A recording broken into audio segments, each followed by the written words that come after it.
Qaradağda məktəbdə şok olay. Müəllim direktor müavinini döydü.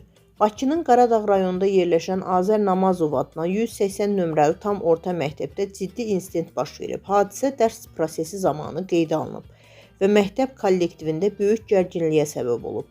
Sferazın teleqrafa istinadən verdiyi məlumata görə məktəbdə çalışan riyaziyyat müəllimi naməlum səbəbdən direktor müavinini ilə mübahisə edib. Qısa müddət ərzində mübahisə fiziki qarşıdurmaya çevrilib. Müəllimin direktor müavinini döyməsi nəticəsində zərər çəkən çənə nahiyəsindən və bədənin müxtəlif hissələrindən xəsarətlər alıb.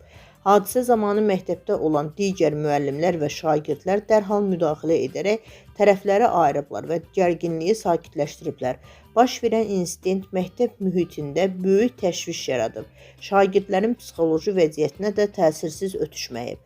Məlumata görə insidenti törədən riyaziyyat müəllimi artıq məsuliyyətə cəlb olunub. Faktla bağlı aidiyyatı qurumlar tərəfindən araşdırma aparılır və hadisənin dəqiq səbəbləri müəyyənləşdirilir.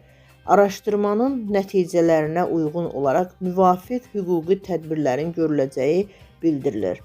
Qeyd edək ki, təhsil müəssisəsində belə halların baş verməsi cəmiyyət tərəfindən ciddi narahatlıqla qarşılanır və məktəblərdə təhlükəsizliyin gücləndirilməsinin vacibliyi bir daha gündəmə gəlir.